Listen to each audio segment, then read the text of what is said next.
Ben's demand had really slowed down because he was demanding so much money and people would not pay him that much money. So it got to one place where he was staying at a hotel downtown, and it was just as Asher told you, they didn't have any money. Ben got an offer to go to England, you know, the Ronnie Scott's Club. The two ladies died. Ben went back out there and settled some business, you know, the selling of the house and all that.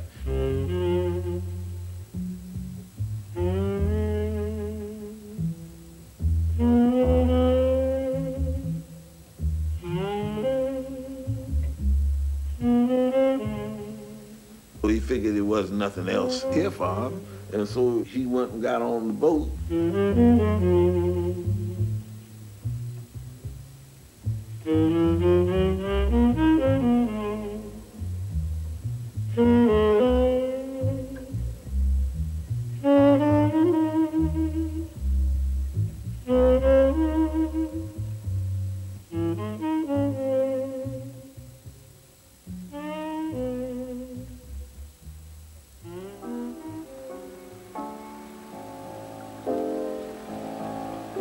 Ben Webster now, and Chelsea Bridge by Billy Strayhorn.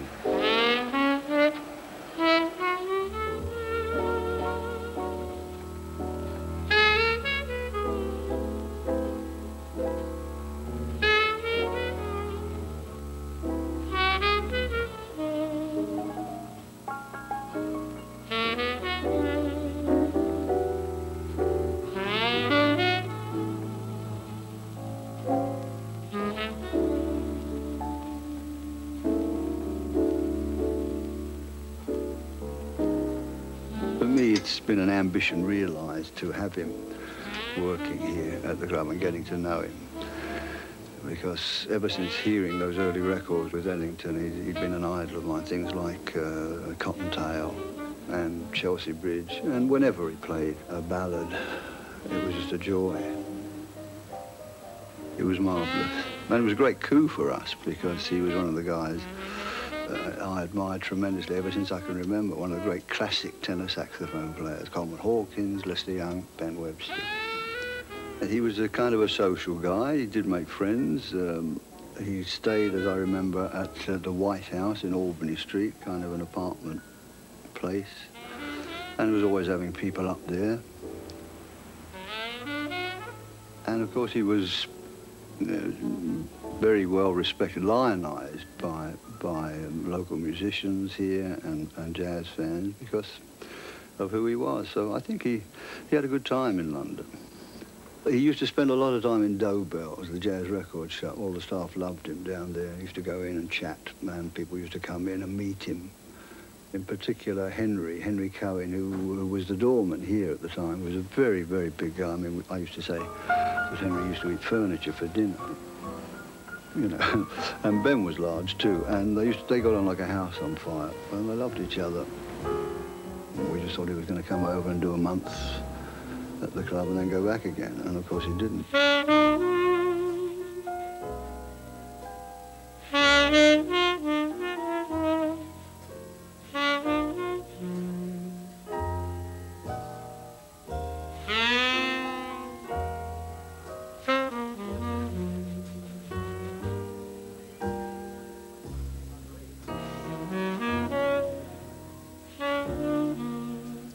We knew that he'd been in Europe for a while already. We knew he'd been playing in Copenhagen, he'd been playing in Paris, and I believe in Sweden as well. And then all of a sudden, we heard that he was that he had decided actually to stay in Amsterdam for a while. And of course, the whole Dutch jazz community was very happy that a great guy like Ben Webster would come and live among us, you know. This was really... And then I remember the first time I met him, somebody set up a radio broadcast. And so I went to the studio in Hilversum, and Ben was already there. And he had just unwrapped his saxophone, and he was... The first note I ever heard him play live It's still in my heart. I will never forget that if I live to be 100.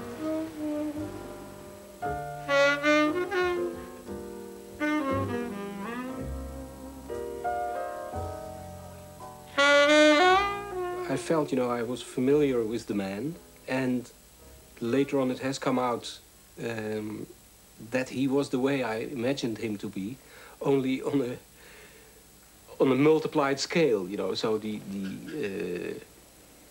extremes were much wider than I could figure, any person would have. But basically the emotion of the person, the feeling of the person, was very much corresponding to the feeling of his music. Yeah.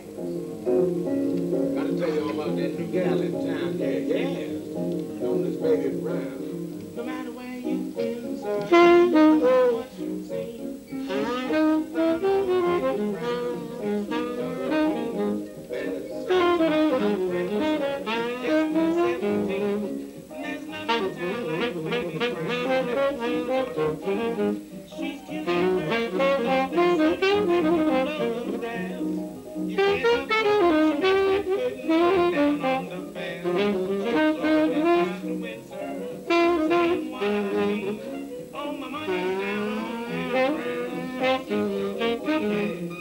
So I came to Ben's place and we started recording some conversations on tape, which eventually served as a basis of information for the film. In the beginning, I felt he was reluctant. At one point, he vanished in his sleeping room in the back of the little apartment. And then later on, he told me that he went out really to figure out if I was one of the people just trying to take advantage of him and of his story, stealing his story from him, or if I had a genuine interest in him as an artist. And then he said it occurred to him that I just might be sincere. And then he cried. And then after crying, he came back and he decided to do the film.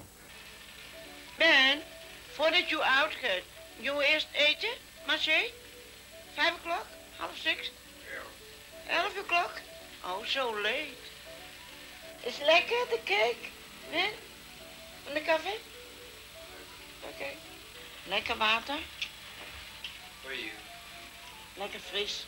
Mrs. Hardloper was a very simple person, but she had a fantastic communication with Ben and also fantastic authority. Hey, is John hier? Dan gaan we naar Artis. Saturday comes John.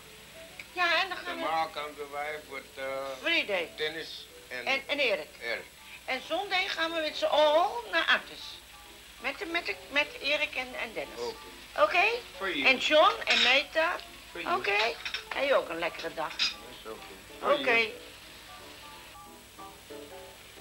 This woman treat me like I'm her own son.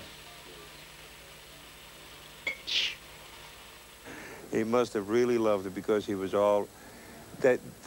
It was like they were married almost. Like he would say, "Well, she scolded me again because I did something wrong," but it was always with a smile. And she must have loved him. That's for absolutely sure. Because the way she was talking about him was beautiful. And she would come to gigs and listen to him and stuff like that. An elderly lady of which you would never believe that you would like that kind of music.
What's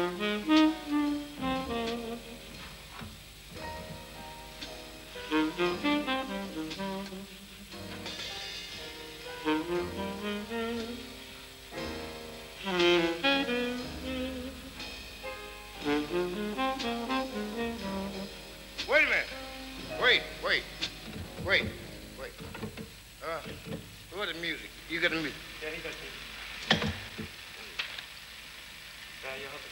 Is that right? Yeah, he missed a couple. That's okay. It's your only rehearse. Let's start at the second half again. Okay. Second half. Okay. Yeah. All right. Now you gonna blow me out. I blow my gig at rehearsal. I'll have no chop tomorrow. I think he must have been lonely. To me, he was a real kind of urban New York jazz musician, and here he was in Europe with very few, I imagine, very few real friends, you know, and certainly almost no one that he'd known in America.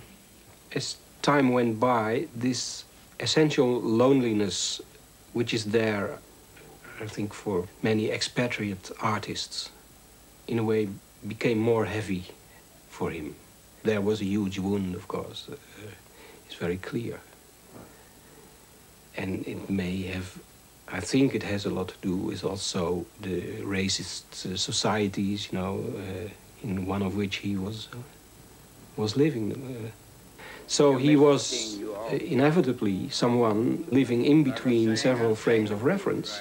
And this must be a very hard thing, you know, to do, as it is probably for all refugees, all people for whatever reasons are not living in their own country.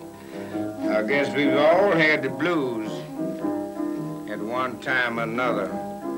So I played the drum, the trap drum. So in the end, you know, he was making these calls all over the globe, you know, to the west coast of America. And I remember there was a huge problem about, you know, telephone bills, which went up to over 1,000 guilders, you know. That he was talking to the west coast, and of course afterwards he didn't remember, you know, that it had been so long, you know, and so there was a increasing fuss about these things, and then I think it just got too much for the old lady, and as far as I know, she made it felt that, you know, he should slowly start looking for another place, you know. That may have been the reason that he moved to Denmark.